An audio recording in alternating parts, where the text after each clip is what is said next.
Finalizando então a nossa manhã de debates, vamos conversar aqui sobre saúde e bem-estar do trabalhador rural.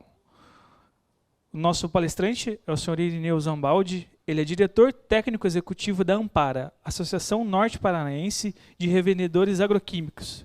É engenheiro agrônomo formado pela Fundação Faculdade de Agronomia Luiz Menegal, possui especializações em agroquímicos, engenharia ambiental, engenharia de segurança no trabalho. Zambaldi, a palavra é do senhor. Muito obrigado pela oportunidade.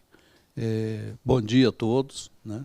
Final de manhã aqui já, o pessoal acho que já está meio cansado de ouvir um pouco aí, mas vamos mais uns minutinhos aí. Eu não pretendo me alongar muito não, tá?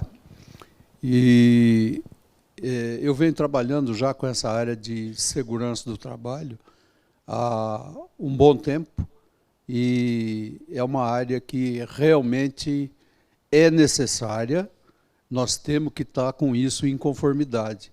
Então, eu vou dar um foco aqui mais para vocês sobre alguma história, né, da gente na profissão de agronomia e buscar botar mais assim a parte de conformidade legal das propriedades rurais, dos proprietários rurais e dos profissionais que atendem essas propriedades, né?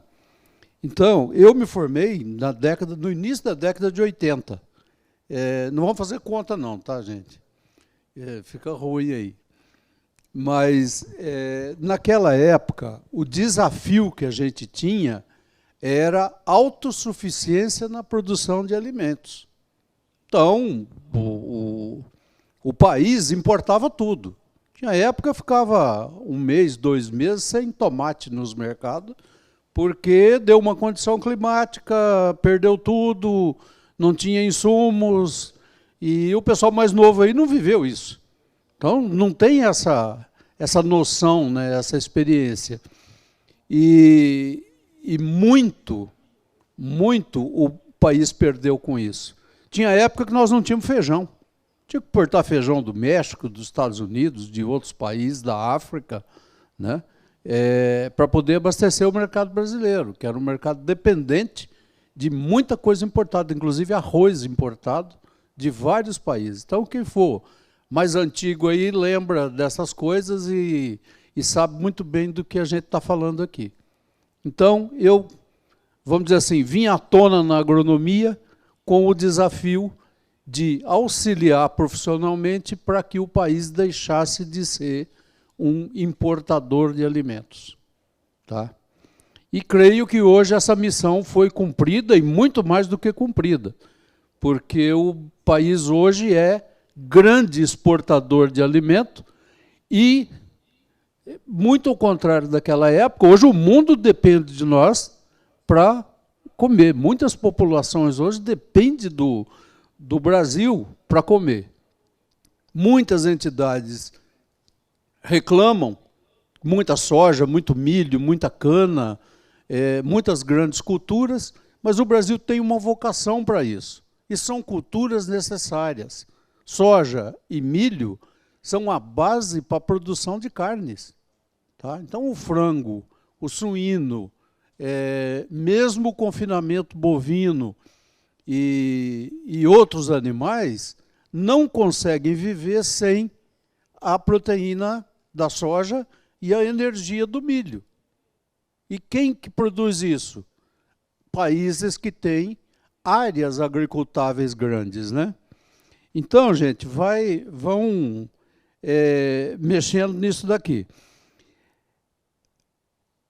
Empresas de pesquisa, né, principalmente estatais, na época, foram fundamentais para a criação de tecnologias para que a gente chegasse nessa autossuficiência, nesse nível de exportação. Então, o IAPAR, nós temos o Rafael aqui, que é um baluarte da tecnologia, da criação de tecnologia, né? A Embrapa, os próprios profissionais da Emater colocaram nesse mundo agro uma gama enorme de tecnologias para que os produtores rurais pudessem fazer uso e melhorar as suas produtividades. É conservação de solo, é tudo. Gente, se nós formos enumerar aqui, dá outra palestra, né? É uma quantidade absurda. Mas, graças a isso, hoje nós temos até uma certa sustentabilidade. Vocês desculpem de eu ficar olhando no celular aqui, não estou vendo mensagem não, viu? Eu estou vendo aqui o roteiro que eu fiz aqui para não esquecer nenhum ponto. Tá? E uma das coisas que eu vivi bastante foi o plantio direto. Eu me lembro ainda, quando a gente encalhava o Fusca nas baixadas, nas propriedades rurais, porque tinha corrido água nas curvas de nível, tinha estourado tudo, por falta de uma conservação de solo eficaz. Então, o pessoal mais antigo aí também vai lembrar disso. Os mais novos ainda não têm isso. Para eles, essas coisas não existem. Né? Eles não viram, então não existe. Mas os mais velhos sabem quanta água estourou curva de nível, quanto solo foi parar no rio por conta de conservação de solo mal feita. Então, os critérios e as tecnologias para conservação de solo, para uso do solo, para mecanização do solo e depois o plantio direto, foi quase que um milagre da agricultura brasileira, um presente da agricultura brasileira para o mundo. Tá? Eu iniciei na agronomia, trabalhava na cooperativa em Rolândia e fui praticamente criado junto com o plantio direto. Né? Até estava brincando ali com o pessoal, chegava um alemão daqueles com a cadernetinha no bolso. Seu Zambaldi, eu tenho esse problema. O que o senhor recomenda? Né? Um agrônomo formado há 1 ano, 2 anos, provavelmente eu tive muita dificuldade para conseguir informações que ajudassem aquelas pessoas que estavam iniciando um plantio direto a fazer um trabalho mais eficiente na propriedade deles. E com um grau de dificuldade muito grande em algumas coisas e em outros a gente conseguiu até ajudar bastante, né? Principalmente na área de controle de planta daninha e na área de mecanização, principalmente plantadeiras. Né? Era comum, no início dos plantios diretos, uma plantadeira deixar 1 metro, 2 metros de sementes descobertas que não se tornariam plantas na lavoura.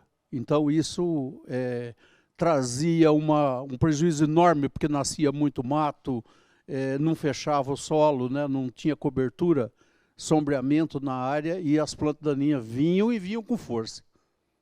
Então, vocês vejam que o plantio direto está aí hoje, é uma tecnologia que beneficia o mundo inteiro, mas que pouca gente tem noção de como isso começou e do grau de dificuldade para evoluir que ele teve. O dia que os herbicidas caíram de valor e as plantadeiras melhoraram muito, o plantio direto na década de 90 ganhou força e virou tecnologia nacional aí hoje.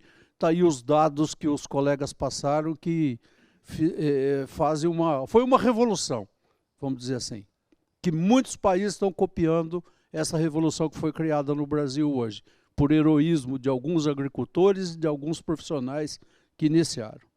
Tá?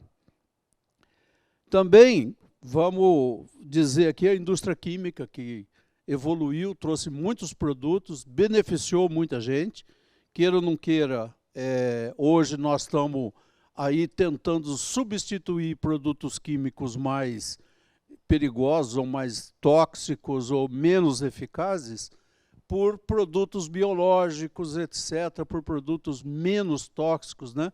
Então, hoje, a toxicidade é uma coisa que está na pauta da pesquisa, o pessoal vem trabalhando, a cada ano vem trazendo novidades e buscando criar produtos que sejam mais adequados aos acordos internacionais que o Brasil tem para a exportação de alimentos mais condizentes com as necessidades das sociedades de hoje.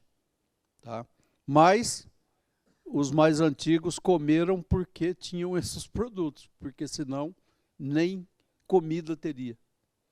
Então vocês vejam que não é tão mal como se apregoa, né? E muita gente hoje faz, às vezes, algumas matérias, algumas reportagens falando de agrotóxico e bate forte e tal. Você vai perguntar um exemplo de agrotóxico mau, ele cita organoclorados, que foram descontinuados, né, foram proibidos há mais de 40 anos. Então vocês vejam, ainda tem repórter, tem às vezes profissionais tendenciosos que ainda citam aqueles produtos como sendo o mal de hoje. E não é mais, já acabou, já passou essa fase. Hoje nós estamos em outra fase. Tá? Não estou aqui fazendo defesa de uso de produto também não, viu gente? Acho que tem que ser racional e profissional o uso desses produtos. Tá? Outra coisa importante aqui, eu vou dizer sobre menos de 8% nós usamos da nossa área na agricultura, na área do Brasil. Se o Brasil fosse uma fazenda, teria 800 milhões de hectares. Tá? 800 milhões de hectares. 8% são 64 milhões de hectares que são cultivados com agricultura. Né? Quase 200 milhões são cultivados com pastagens. Tá? São pastos. E hoje uma quantidade muito grande de pastos ainda degradados, de áreas que não vêm recebendo melhorias há muitos anos, né? Aquele sistema de criar gado de forma extensiva e explorativa, né? E que não se dá nem um quilo de calcário ou de fertilizante para essas áreas, né? Uma mecanização, um trabalho na microbiota do solo para melhoria.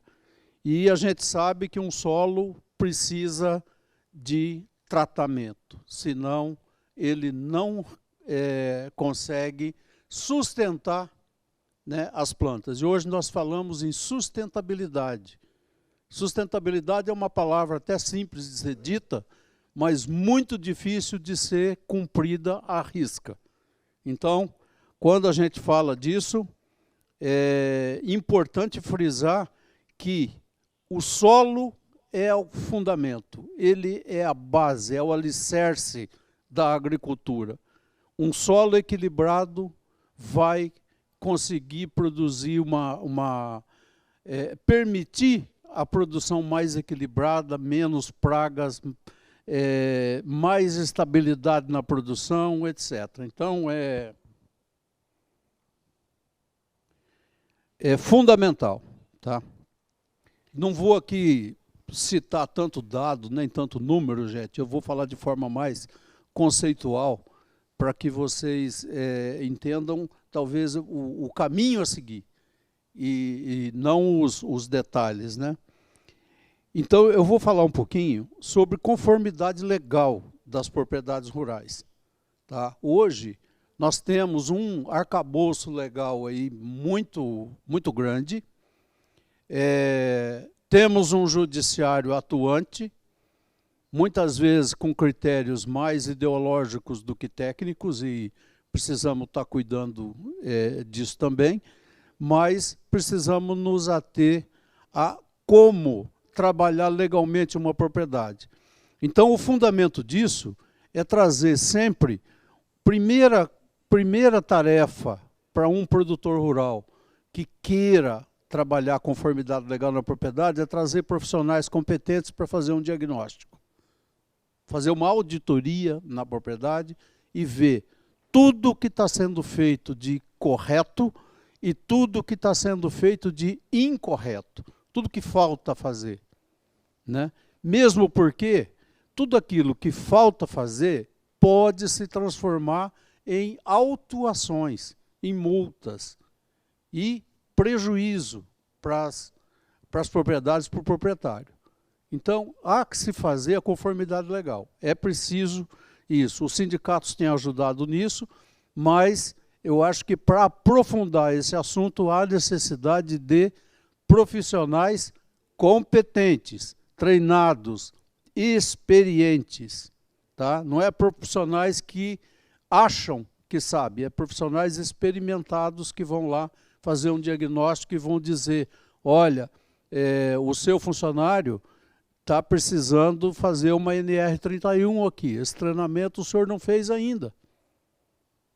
Né? Aí o funcionário sai da propriedade ou dispensa por alguma coisa, vai fazer uma reclamação trabalhista, a primeira pergunta que um juiz faz para ele é o seguinte, o que o senhor fazia lá na fazenda? Ah, eu roçava pasto, eu dirigia trator, eu mexia no silo, passava veneno nas coisas e tal. Ah, tá. E alguma vez o senhor recebeu algum treinamento para fazer isso? O senhor foi treinado para fazer isso? Não, não fui, nunca treinei. Se o proprietário rural não tiver documentação provando que treinou essa pessoa para os quesitos da NR31, que não é só passar veneno, tá? É bota, é capinar, é uso de ferramentas, é subir, é trabalho em altura, etc. Então, o treinamento é fundamental para a pessoa que trabalha numa área rural. É preciso respeitar a vida humana na íntegra. Tá? Não podemos achar que a vida do patrão é melhor do que a do empregado ou vice-versa. Não existe isso. A vida de cada um é preciosa. A minha vale tanto quanto a de qualquer um. Então, com esse objetivo é que a legislação enxerga que o proprietário rural, ele é responsável pela segurança do empregado que ele tem.